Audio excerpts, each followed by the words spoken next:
जय श्री राम। गीता संग्रह से राम गीता आज हम शुरू करते हैं। चलिए श्री गणेश जी का नाम लेके आरंभ करते हैं। ओम श्री गणेशाय नमः। ओम श्री गणेशाय नमः। ओम श्री गणेशाय नमः। किसी दिन भगवान राम, जिनके चरण कमलों की सेवा साक्षात श्री लक्ष्मी जी करती है, एकांत में बैठे हुए थे। उस समय शुद्ध विचार वाले लक्ष्मण जी उनके पास जाकर उन्हें भक्ति पूर्वक प्रणाम कर अति विनम्र भाव से कहा, हे महामते, आप शुद्ध ज्ञान स्वरूप समस्त देहधारियों के आत्मा, सबके स्वामी और स्वरूप से निराकार है, जो आपके चरण कमलों के लिए ब्रह्म रूप है। उन परम भागवतों के सहवाग से के रसिकों को ही आप ज्ञान दृष्टि से दिखलाई देते हैं। हे प्रभु, योगी जन जिनका निरंतर चिंतन करते हैं, संसार से छुड़ाने वाले उन आपके चरण कमलों की मैं शरण हूँ। आप मुझे ऐसा उपदेश दीजिए जिससे मैं सुगमता से ही ज्ञान रूपी अपार समंदर के पार हो जाऊं। श्री लक्ष्मण जी के ये सब वचन सुनकर शरणागत वत्सल भोपाल शिरोमणि भगवान राम सुनने के लिए उत्सुक हुए। लक्ष्मण को अपने अज्ञान अंधकार का नाश करने के लिए प्रसन्न चित्त से ज्ञानोपदेश करने लगे। भगवान श्री राम जी बोले, सबसे पहले अपने वर्ण और आश्रम के लिए शास्त्रों में बतलाई हुई क्रियाओं का यथावत पालन कर चित्त शुद्ध हो जाने पर उन कर्मों को छोड़ दे और शम दमादि साधनों से संपन्न हो आत्मज्ञान की प्राप्ति के लिए सतगुरु की शरण में जाए। कर्म देहांतर की प्राप्ति के लिए ही स्वीकार किए गए हैं, क्योंकि उनमें प्रेम रखने वाले पुरुष से इष्ट अनिष्ट दोनों ही प्रकार की क्रियाएं होती है। उनसे धर्म और अधर्म दोनों ही प्राप्ति होती है और उनके कारण शरीर प्राप्त होता है, जिससे फिर कर्म होते हैं। इसी प्रकार ये संसार चक्र के समान चलता रहता है। संसार का मूल कारण अज्ञान ही है और इन शास्त्रीय विधि वाक्यों में उस अज्ञान का नाश ही संसार से मुक्त होने का उपाय बतलाया गया है। अज्ञान का नाश करने में ज्ञान ही समर्थ है, संसार कर्म नहीं, क्योंकि उस अज्ञान से उत्पन्न होने वाले कर्म उसका विरोधी नहीं हो सकता। संकल्प कर्म द्वारा अज्ञान का नाश अथवा राग का क्षय नहीं हो सकता, बल्कि उसे दूसरे सदुः कर्म की उत्पत्ति होती है। उसे पुनः संसार की प्राप्ति होना अनिवार्य है। इसलिए बुद्धिमान को ज्ञान विचार में ही तत्पर होना चाहिए। कुछ वितर्कवादी ऐसा कहते हैं कि जिस प्रकार वेद के कथानुसार ज्ञान पुरुषार्थ का साधक है, वैसे ही कर्म वेद विहित और प्राणियों के लिए कर्मों की अवश्य कर्तव्यता का विधान भी है, इसलिए वे कर्म ज्ञान के सहकारी हो जाते हैं। साथ ही श्रुति ने कर्म न करने में दोष भी बतलाया है, इसलिए मुमुक्षु को उन्हें सर्वदा करते रहना चाहिए। और यदि कोई कहे कि ज्ञान स्वतंत्र है एवं निश्चय ही अपना फल देने वाला है, उसे मन से भी किसी और की सहायता की आवश्यकता नहीं है, तो उसका ये कहना ठीक नहीं, क्योंकि जिस प्रकार वेदोक्त यज्ञ सत्य कर्म होने पर भी अन्य कारक आदि की उपेक्षा करता ही है, उसी प्रकार विधि से प्रकाशित कर्मों के द्वारा ही ज्ञान मुक्ति का साधन हो सकता है। अतः कर्मों का त्याग उचित नहीं है। सिद्धांती ऐसा जो कोई कुतगड़ी कहते हैं, उनके कथन में प्रत्यक्ष विरोध होने के कारण वह ठीक नहीं है, क्योंकि कर्म देहाभिमान से होता है और ज्ञान अहंकार के नाश होने पर ही सिद्ध होता है। वेदांत वाक्यों का विचार करते करते विशुद्ध विज्ञान के प्रकाश से कहते हैं, इसके अतिरिक्त कर्म संपूर्ण कारकादि की सहायता से होता है, किंतु विद्या संसद कारकादि का अनित्य की भावना द्वारा नाश कर देती है। आत्मानुसाधारण संधान में लगा हुआ बुद्धिमान पुरुष संपूर्ण कर्मों का सर्वथा त्याग कर दे, क्योंकि विद्या का विरोधी होने के कारण कर्म का उसके साथ समुच्चय नहीं हो सकता। जब तक माया से मोहित रहने के कारण मनुष्य का शरीर आदि में आत्म भाव है, तभी तक उसे वैदिक कर्मानुष्ठान कर्तव्य है। नेति नेति आदि वक्तों से संपूर्ण अनात्म वस्तुओं का निषेध करके अपने परमात्मा स्वरूप को जान लेने पर भी फिर उसे संसद कर्मों को छोड़ देना चाहिए। जिस समय परमात्मा और जीवात्मा के भेद को दूर करने वाला प्रकाश में विज्ञान अंतःकरण में स्पष्टतया वासित होने लगता है, उसी समय आत्मा के लिए संसार प्राप्ति की कारण माया अनायास ही कारक आदि के सहित लीन हो जाती है। श्रुति प्रमाण से उनके नष्ट कर दिए जाने पर फिर वह अपना कार्य करने में समर्थ भी किस प्रकार हो सकेगी, क्योंकि परमात्मा तत्व एकमात्र ज्ञान स्वरूप निर्मल और अद्वितीय है। अतः बोध हो जाने पर फिर अविद्या उत्पन्न नहीं होती। जब एक बार नष्ट हो जाने पर अविद्या का फिर जन्म ही नहीं होता, तो बोधवान में मैं इस कर्म का करता हूँ ऐसी विधि कैसे हो सकती है। इसलिए ज्ञान स्वतंत्र है, उसे जीव के मोक्ष के लिए किसी और कर्मादि की अपेक्षा नहीं है। वह स्वयं अकेला ही उसके लिए समर्थ है। इसके सिवा तैत्तिरीय शाखा की प्रसिद्ध श्रुति भी आग्रह पूर्वक स्पष्ट कहती है कि संसद कर्मों का त्याग करना ही अच्छा है, तथा एतावत इत्यादि वाजस्नेयी शाखा की श्रुति भी कहती है कि मोक्ष का साधन ज्ञान ही है, कर्म नहीं। और तुमने तो ज्ञान की समानता में यज्ञ आदि का दृष्टांत दिया, सो ठीक नहीं है, क्योंकि उन दोनों के फल अलग अलग हैं। इसके अतिरिक्त यज्ञ तो होता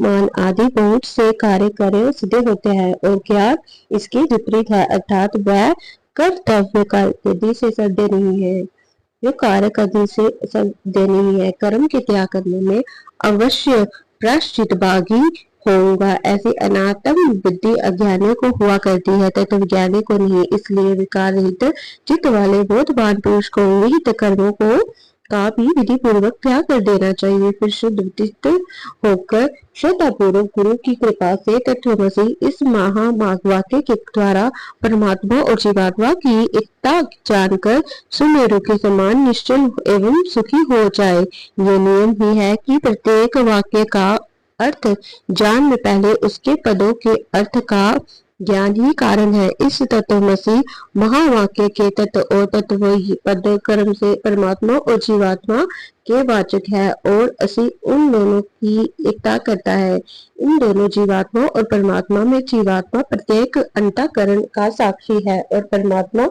परोक्ष इंद्रियातीत है। इस वाक्य रूप विरोध को छोड़कर और लक्ष्मणावृत्ति से लक्षित उनकी शुद्ध चेतनाओं को ग्रहण कर उसे ही अपना आत्मा जाने, और इस प्रकार एक ही भाव से स्थित हो।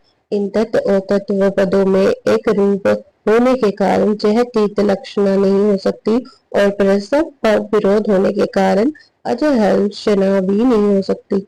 इसलिए यही वही है। इन दोनों पदों को अर्थ ही भांति इन तत्व और तत्व पदों में भी बाकी त्याग लक्षणा ही निर्दोषता से हो सकती है। पृथ्वी अथवा पंचीकृत भूतों से उत्पन्न हुए सुख सुखादि कर्म भोगों के आश्रय और पूर्वोपराजित कर्म फल से प्राप्त होने वाले इस महामय आदि अंतवान शरीर को विज्ञजन आत्मा की स्थूल उपाधि माने, और मन बुद्धि 10 इंद्रियों तथा 5 प्राण इस 17 अंगों से युक्त और अपचीकृत भूतों से उत्पन्न हुए सूक्ष्म शरीर को, जो भोक्ता के सुख दुख आदि अनुभव का साधन है, आत्मा का दूसरा देह मानते हैं। इनके अतिरिक्त अनादि और अनिवार्य माया में कारण शरीर ही जीव का तीसरा देह है। इस प्रकार उपाधि वेद से सर्वथा पृथक स्थित है। अपने आत्म को क्रमशः उपाधियों का वाद करते हुए अपने हृदय में निश्चय करे। सब टीकमणि के समान ये आत्मा भी अन्यमादि भिन्न भिन्न कोशों में उनके संग से उन्हीं के आकार का वास्ते लगता है, किंतु इसका बलि प्रकार विचार करने से ये अद्वितीय होने के कारण असंग रूप और अजन्मा निश्चित होता है। त्रिगुणात्मादि का बुद्धि की ही संपन्न जागृत और सुप्रोषित वेद से तीन प्रकार की वृत्तियां दिखाई देती है, किंतु उन तीनों वृत्तियों में से प्रत्येक का एक दूसरे में अविचार होने के कारण वह तीनों ही कल्याण सगुण नित्य परम ब्रह्म में मिथ्या है, अर्थात उसमें इन का अभाव है। बुद्धि की वृत्ति ही देह इंद्रिय प्राण मन और चेतन आत्मा के संगात रूप से निरंतर परिवृत्ति होती रहती है। ये वृत्ति तमोगुण से उत्पन्न होने के कारण अज्ञान रूपा है और जब तक ये रहती है तब तक ही संसार में जन्म होता रहता है।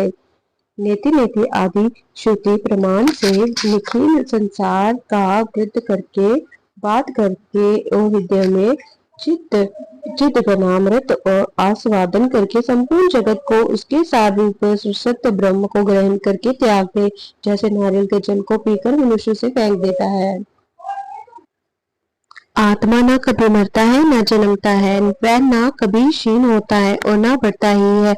वह पुरातन संपूर्ण विशेषणों से रहित सुख स्वरूप सर्व प्रकाश सर्वगत और अद्वितीय है। जो इस प्रकार ज्ञान में और सुख स्वरूप है, उसमें ये दुख में संसार की प्राप्ति प्रतीति कैसे हो सकती है? ये तो अध्यास के कारण अज्ञान से ही दिखाई दे रहता है।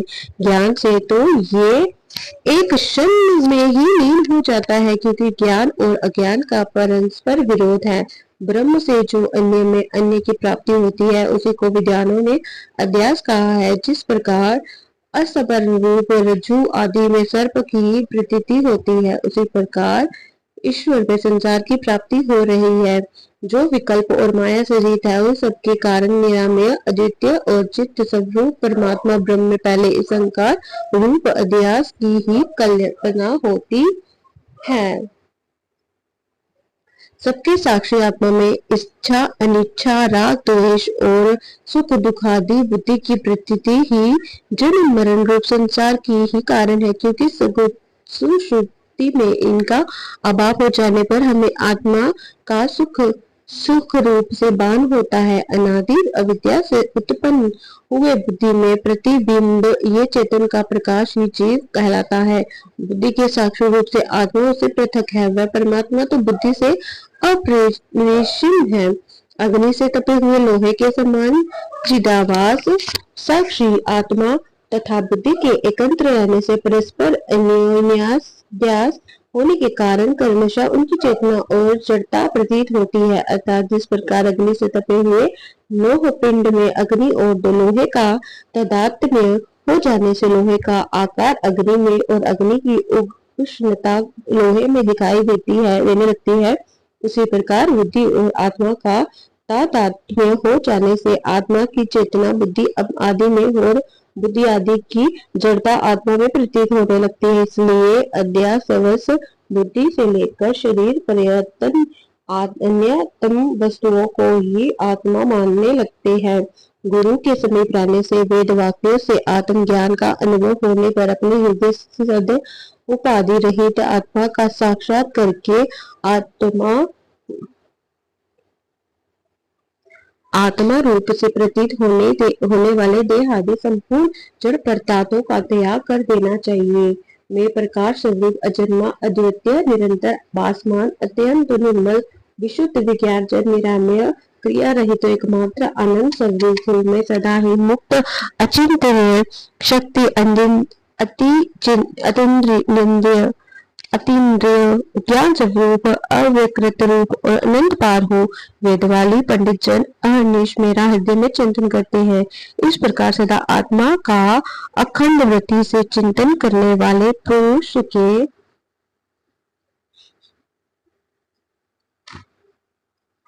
अंतःकरण में उत्पन्न हुई विशुद्ध भावना तुरंत ही कारक आदि के सहित अविद्या का नाश कर देती है। जिस प्रकार नियम अनुसार सेवन की हुई औषधि रोग को नष्ट कर डालती है, आत्म चिंतन करने वाले पुरुष को चाहिए कि एकांत देश में इंद्रियों को उनके विषयों से हटाकर अंतःकरण को अपने अधीन करके बैठे तथा आत्मा में स्थित होकर और किसी साधन का आश्रय न लेकर शुद्ध चित्त हुआ केवल ज्ञान दृष्टि द्वारा एक आत्मा का ही आत्मा की ही भावना करे। ये विश्व परमानंद स्वरूप है ऐसा समझकर इसे सबके कारण रूप आत्मा पे लीन करे। इस प्रकार जो पूर्ण चिदानंद स्वरूप से सिद्ध हो जाता है उसे ब्रह्म अथवा आंतरिक किसी भी वस्तु का ज्ञान नहीं रहता।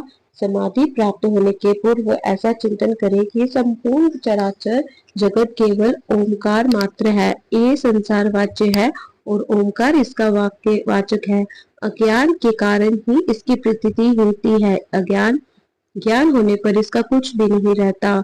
ओंकार में अ, ओ और म ये तीन वर्ण है। इनसे आकार विश्व जागृति के अभिमान का वाचक है। उकार तेजस सपन का अभिमान कहलाता है और मकार अज्ञान प्रज्ञा सुषुप्ति के अभिमानी और कहते हैं। ये व्यवस्था समाधि लाभ से पहले ही है। तत्व दृष्टि से ऐसा कोई वेद नहीं। नाना प्रकार के से स्थित आकार रूप विश्व पुरुष को ओमकार में लीन करे और ओमकार के द्वितीय वर्ण तेजस स्वरूप ओकार को उसके अंतिम वर्ण मकार में लीन करे। फिर कारण त्याग रूप मकार को भी चिदन घन रूप परमात्मा में लीन करे और ऐसी भावना करे कि सब नित्य युक्त विज्ञान स्वरूप उपाधिहीन निर्मल परम ब्रह्म में ही हूँ। इस प्रकार निरंतर परमात्म भावना करते करते जो आत्मानंद में मगन हो गया है तथा जिसे संपूर्ण दृश्य प्रपंच विस्मृत हो जा गया है वह नित्य आत्मानंद का अनुभव करने वाला जीवन मुक्त योगी निरंतर रंग समुद्र के समान साक्षात मुक्त स्वरूप हो जाता है। इस प्रकार जो निरंतर समाधि योग का अभ्यास करता है जिसके संपूर्ण इंद्रिय गोचर विषय निवृत्त हो गए हैं तथा जिसके काम क्रोध आदि संपूर्ण शत्रुओं को परास्त कर दिया है उस शहो इंद्रियों मन और प्रांचों ज्ञान इंद्रियों को जीतने वाले महात्मा को मेरा निरंतर साक्षात्कार होता है। इस प्रकार अहर्निश आत्मा का ही चिंतन करता हुआ मुनि सर्वदा संसत बंधुओं से मुक्त होकर रहे तथा कर्ता भोक्तापन के अभिमान को छोड़कर प्रारब्ध फल भोगता रहे। इसके वह अंत में साक्षात मुझ में ही लीन हो जाता है। संसार को आदि अंत और मध्य में सब प्रकार भय और शोक का ही कारण जानकर संसद वेदविद कर्मों को त्याग दे तथा संपूर्ण प्राणियों के अंतरात्मा रूप अपने आत्मा का भजन करे। जिस प्रकार समुद्र में जल दूध में दूध महाकाश में घटाकाश आदि और वायु में वायु मिलकर एक हो जाते हैं उसी प्रकार इस संपूर्ण प्रपंच को अपने आत्मा के साथ अभिन्न रूप से चिंतन करने से जीव मुझ परमात्मा के साथ अभिन्न भाव से स्थित हो जाता है। ये तो जगत है वह श्रुति युक्ति और प्रमाण से बाधित होने पर के कारण चंद्रवेद और दिशाओं में होने वाले दिग ब्रह्म के समान मिथ्या ही है। ऐसी भावना करता हुआ लोक व्यवहार में स्थित मुनि इसे देखे।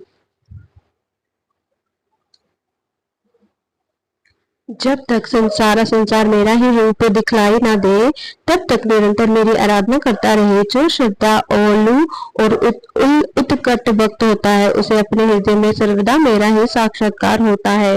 हे प्रिय संपूर्ण श्रुतियों के सार रूप इस गुप्त रहस्य को मैंने निश्चय करके तुमसे कहा है। जो बुद्धिमान इसका मनन करेगा वह तत्काल संसद पापों से मुक्त हो जाएगा। भाई ये तो कुछ जगत दिखाई देता है वह सब माया है। इसे अपने चित्त से निकालकर मेरी भावना से शुद्ध चित्त हो सुखी होकर आनंद पूर्वक और क्लेश में हो जाओ। जो पुरुष अपने चित्त से निज गुणातीत निर्गुण का अथवा कभी कभी मेरे सगुण स्वरूप का भी सेवन करता है वह मेरा ही रूप है। वह अपनी चरण रज के स्पर्श से सूर्य के समान संपूर्ण त्रिलोकियों को पवित्र कर देता है। ये अद्वितीय ज्ञान संसत श्रुतियों का एकमात्र सार है। इसे वेदांत वेद भगवत पाद ने ही कहा है। जो गुरु भक्ति संपन्न पुरुष इसका श्रद्धा पूर्वक पाठ करेगा उसकी यदि मेरे वचनों में प्रीति होगी तो वह मेरा ही रूप हो जाएगा। इति श्रीमद् अध्यात्म रामायणे उमा महेश्वर संवादे उत्तरकांडे श्री राम गीता संपूर्ण। जय सीताराम जी, जय सीताराम जी, जय सीताराम जी, जय सीताराम जी, जय सीताराम जी, जय सीताराम जी। हर हर महादेव।